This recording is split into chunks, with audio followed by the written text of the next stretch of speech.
Dear Mr. President, my name is Robert Clark. This letter is a pledge to you from Detroit's radio industry, a pledge of hard, unfailing devotion to the program you have outlined as necessary for victory. When Pearl Harbor was so treacherously attacked on December 7th, everyone in Detroit radio was instantly and savagely aroused. But that first reaction has been replaced by quiet but rock-like determination for victory. That quiet determination is firmly behind you and your leadership. I'm proud to say that I have been accepted as an aviation cadet, and I speak for all Detroit when I say, you can count on us, Mr. President.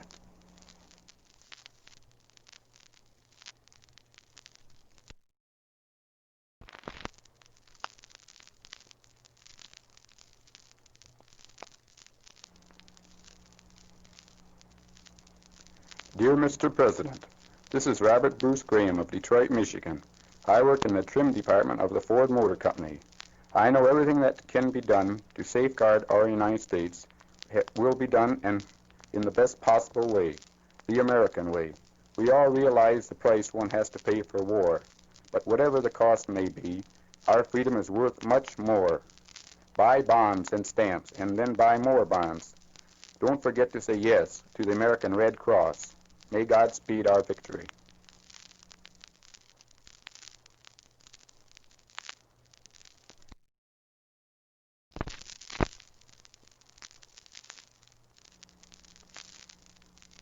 Dear Mr. President, I, Daniel Wojcik, a medical student from the University of Detroit, being in the environment of daily schooling, say with grave seriousness that we students are diligently studying in order to help relieve the problems which are now confronting the United States and which will face us later on, undoubtedly. If I remember correctly, Mr. President, a group of students asked you of what assistance they could be to their country, and you replied by saying, study hard. Medicine, engineering, and chemistry is playing a major part in the present emergency and will play an even more important part in the Reconstruction period following this crisis. We may not carry a gun, but we will carry our studies in order to be better fitted to do our part.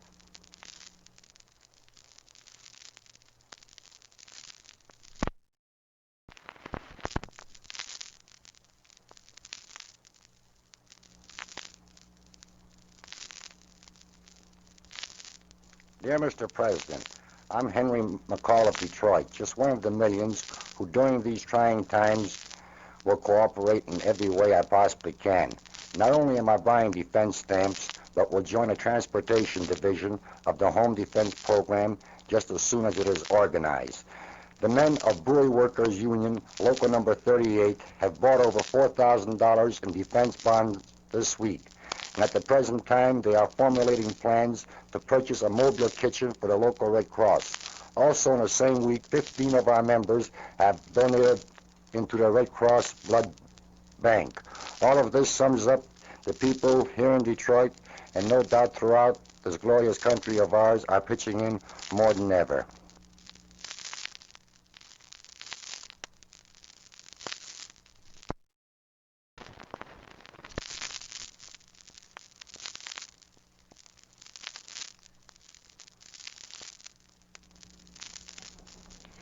Dear Mr. President, I am Estelle Poirier, a nurse in Detroit. The present emergency is particularly close to me because not so long ago I was a nurse in Honolulu. On behalf of the nurses of Detroit, I want to express our confidence in your leadership and to assure you that we stand ready to serve you and our nation, not only on the field of battle, should we be called to such duty, but also here at home. In Detroit, our hospitals have a corps of nurses and doctors on 24-hour duty to cope with any emergency that might arise. Our time, our energy, our very lives, we are dedicating anew to the obligation we all feel toward America.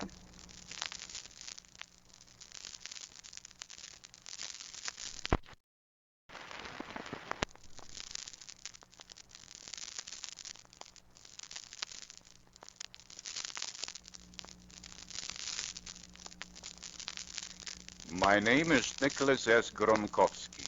I am a lawyer and a justice of the peace in Hamtramck, Michigan. Dear Mr. President, may I express my profoundest respect and admiration for your matchless leadership, for your matchless leadership, for your matchless leadership, for your matchless leadership in these critical times when the fate of our nation and of all the immortal principles of democracy is at stake. And I am no less proud of the fact that Poland, the country of my origin, is on the side of the United States, Britain, Russia, and other allies, fighting for everything that is precious and sacred to every liberty-loving person. Without hesitation, I assume full responsibility in assuring you that every man, woman, and child living in my city of Hamtramck, Michigan, is behind you and our country, and that they are ready to make any sacrifice you may require of them to win an early victory. May Almighty God give you strength to defeat the forces of evil, brutality, and slavery. To that end, I pledge to you, as the living symbol of my beloved country, my life, the future of my children, and all my material possessions. Down with the sadistic Nazism and the savage Japanese. Long live the democratic United States and her allies.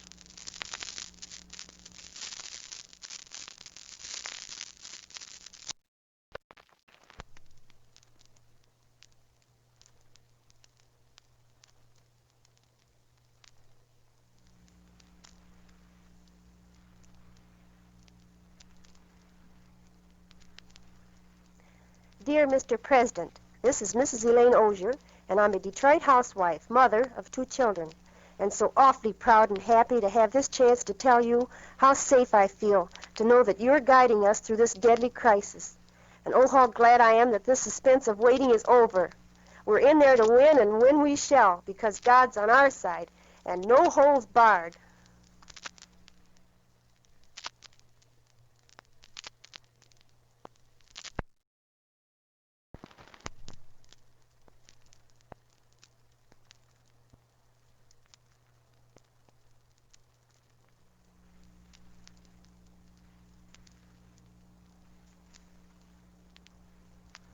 Dear Mr. President, this is Glenn Rust, X-ray technician in the medical department of the Chrysler Corporation.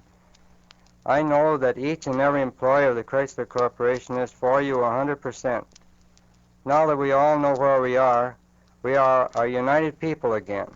We all can't be public heroes, but we all can do our best to supply the men behind the guns. I am glad I'm an American.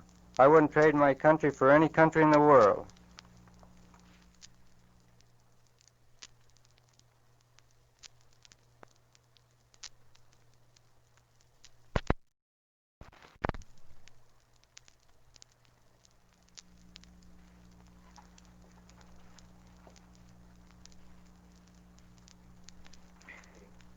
Dear Mr. President, I'm Mrs. Ann Roth, a Detroit housewife. This certainly is an honor for me to get this chance to express my feelings, and I know for many a housewives in this large defense center. I'm glad the time has come that the suspense and waiting has come to an end. This war has been brought on with a stab in the back. It must be won now, once and for all times, to make it safe for our children and our children's children. We wives will do all in our power to help in buying defense bonds and stamps, and in our local chapters of the Red Cross.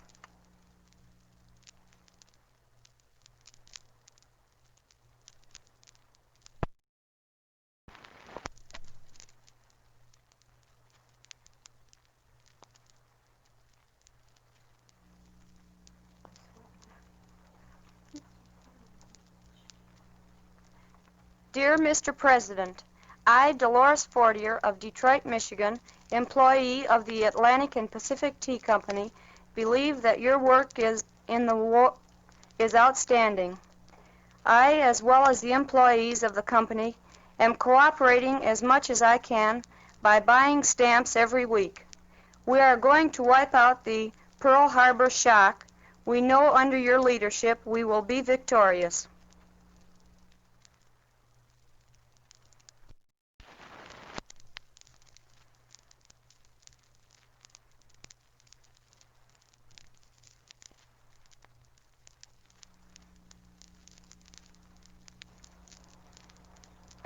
Dear Mr. President, this is Miss Dorothy Pinsky, clerk in the Social Security Board, and I would like to convey my thoughts concerning defense in Detroit.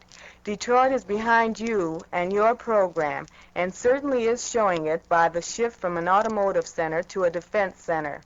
Many are enlisting for the Red Cross, and defense bonds and stamps are being purchased daily.